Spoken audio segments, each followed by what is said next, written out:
Hey, welcome to episode 5 of our Think and Speak in English series. Now remember, in this series, I give you a simple method that you can use in order to think like a native English speaker and finally speak English fluently like a native English speaker.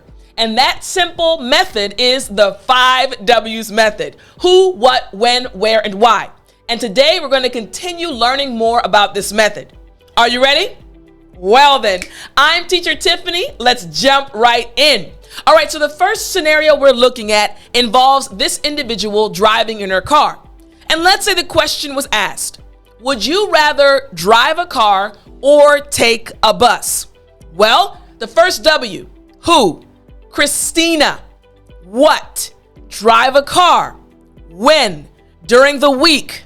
Where? To work. And why? It is more convenient. Now again, you can answer this question very simply. I'd rather drive a car. Christina would rather drive a car.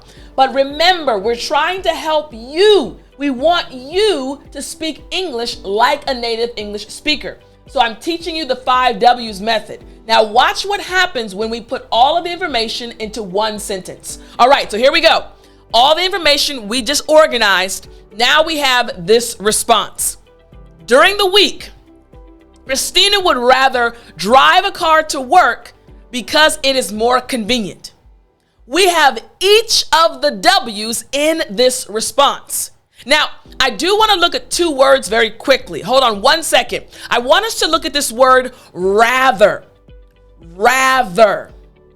Excellent. Now, this word rather is used to show that you prefer to have or do one thing more than another. In English, we say rather. So right here, Christina is saying she prefers driving her car to work. Makes sense, right? All right, what about the last word, convenient? Convenient. Let's check out that word, convenient. Good. Again after me, convenient. Excellent. Now, this word just means suitable for your purposes and needs and causing the least difficulty. So she prefers to drive her car because, hey, it's suitable for her purposes or for her needs. In English, again, we say convenient. Excellent. So we see that each of the W's from the 5 W's method can be found in this response. But I want you to check this out. We have one way of writing it using the 5 W's, but you can actually write it in more than one way. So again, check out the response we have right here. I'm going to use the same 5 W's and write it 3 different ways. Let's check out the first way right here. This one right here. Same information, but now we're writing it a different way and we're saying it a different way. Here we go. Christina said driving a car is more convenient. So during the week, she usually drives her car to work. Now this is the initial sentence. It includes each of the 5 W's. But so does this one. Who? Christina. What? Driving a car.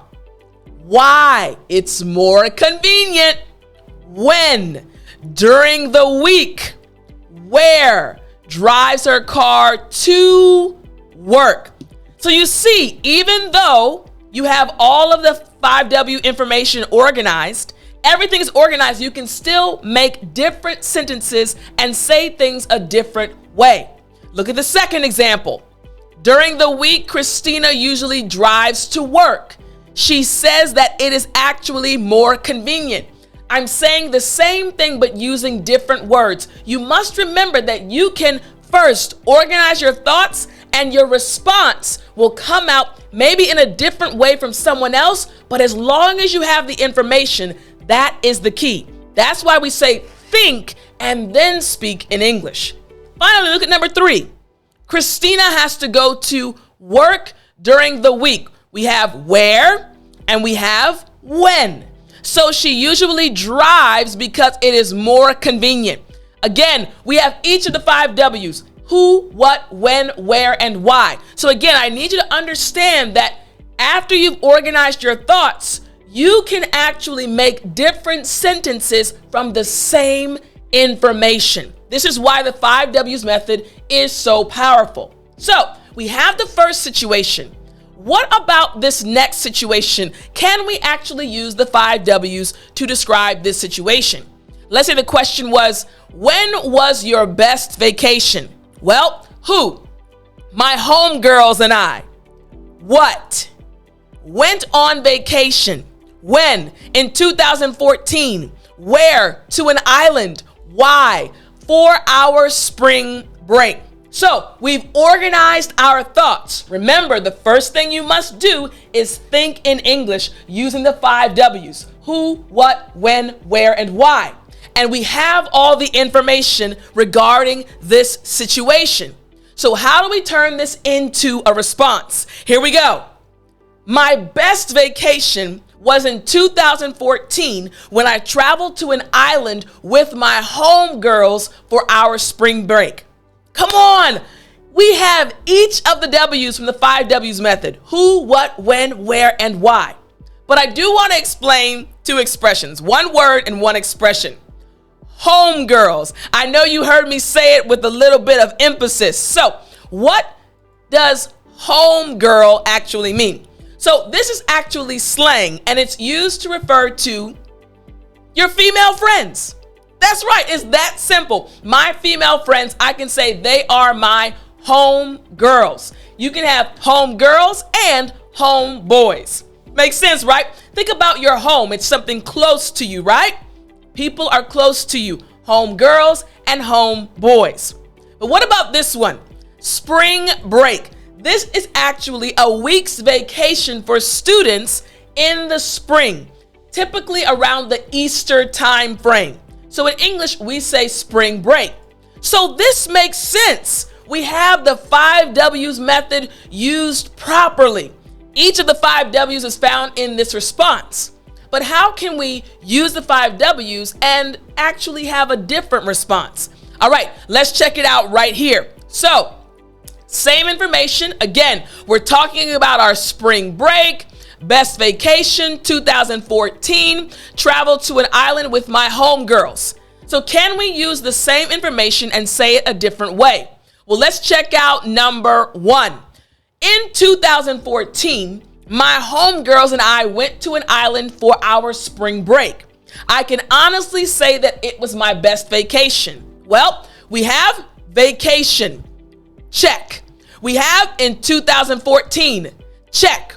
We have island. Check. We have homegirls right here. Check.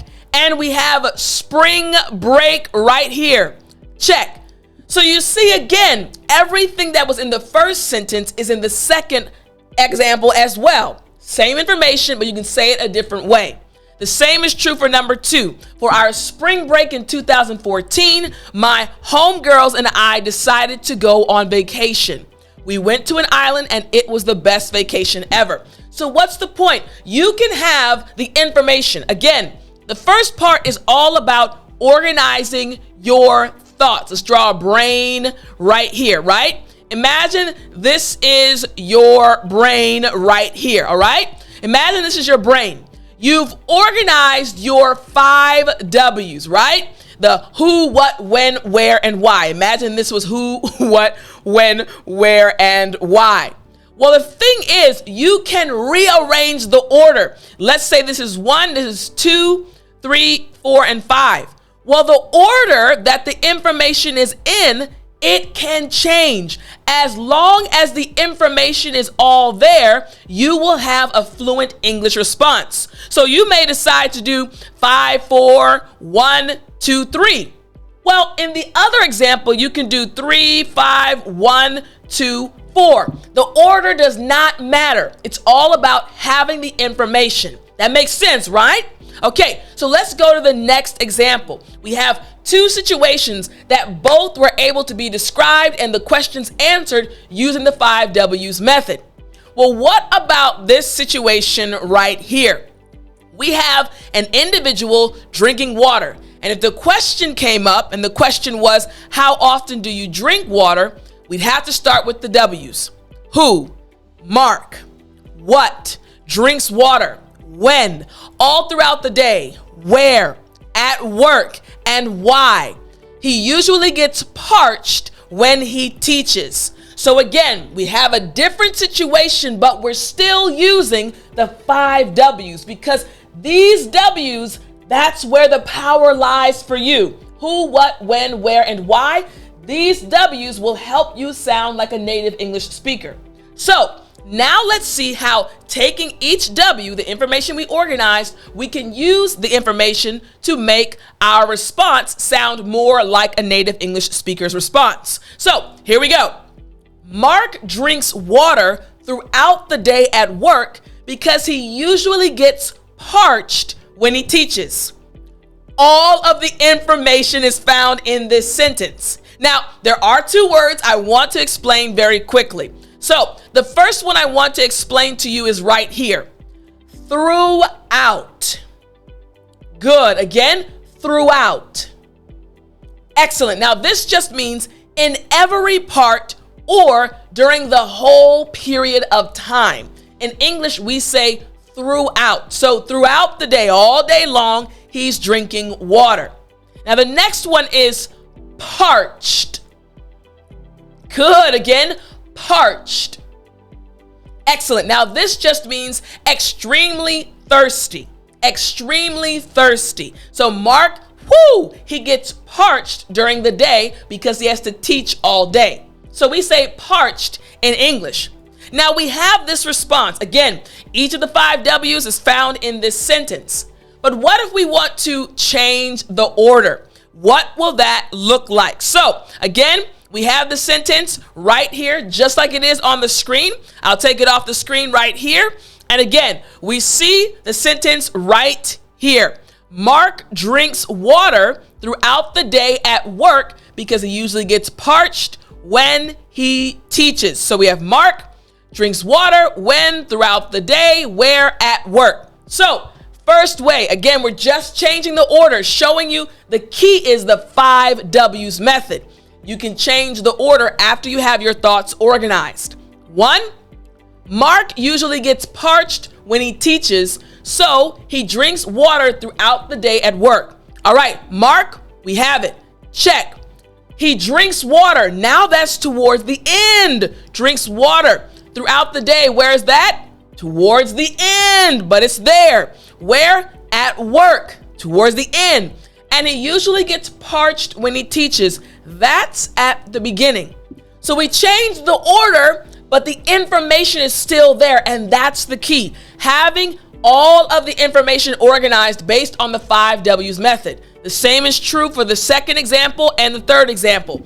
You'll find each of the 5 W's. We just, again, changed the order. You can play around with the order. It doesn't have to be who, what, when, where, and why. You can make another one first, and the other one is going to be second or third. You can change the order. Again, the key is having all of the information within your sentences or within your responses. That's why this method is so powerful. Now, I hope you enjoyed this episode. I hope you learned a lot, and I hope you use it. Again, remember, the 5 W's method will take your English to the next level, helping you think in English and speak in English like a native English speaker.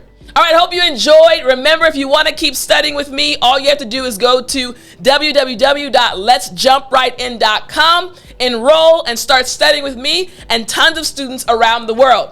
I'll talk to you next time, but as always, remember to speak English.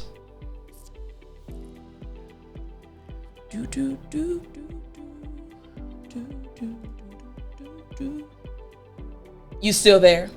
You know what time it is. It's story time. Hey, I said it's story time. All right. So today's story, guys. Today's story is something that happened when I was about 13 years old. So when I was 13 years old, I was a part of a group at my church called Pathfinders. Kind of like Girl Scouts or Boy Scouts for church, right? We go on camping trips. We learned about nature. We read the Bible. We learned principles and morals. It was a great program. I remember one time we went on a camping trip. there were about maybe 15 young people and then about 3 or 4 adults. But we had a wonderful time whenever we went camping. And again, we were 13, 12, 11, like we were all in that age category, that age group. So I remember one time it was super hot, so we wanted to have a big water fight. Now, I've always been a very fun person. My friends were all very fun, but there was one guy with us that was kind of quiet. His nickname was Red. Red, if you ever see this video, brother, best believe, remember, I will never ever, know that I'll never ever forget this. So Red was kind of a quiet guy, really nice.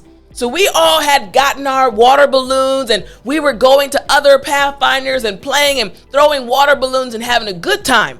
But Red wasn't anywhere to be found. We thought maybe he was reading a book or just relaxing. But then all of a sudden, we saw something out of the corner of our eyes. We were all tossing little water balloons, but we saw him come with this huge water balloon. And I think he had a water gun. And all of a sudden, this quiet guy turned into Arnold Schwarzenegger. And he just started shooting us with water guns, tossing water balloons. Needless to say, we lost. He won. But we were in such shock because he went from this quiet guy to, I am the Terminator. He started attacking each and every one of us. And he had a straight face. Sometimes he'd smile, but he was really attacking us. But man, did we have such a good time. So even though he seemed like a quiet guy, he was planning so many things in his mind. I hope you enjoyed that story, guys. Maybe you also know someone like that, and when you were a kid, that individual suddenly switched and started having a good time. Guys, I'll talk to you next time. Remember, keep studying, and I hope you continue speaking English.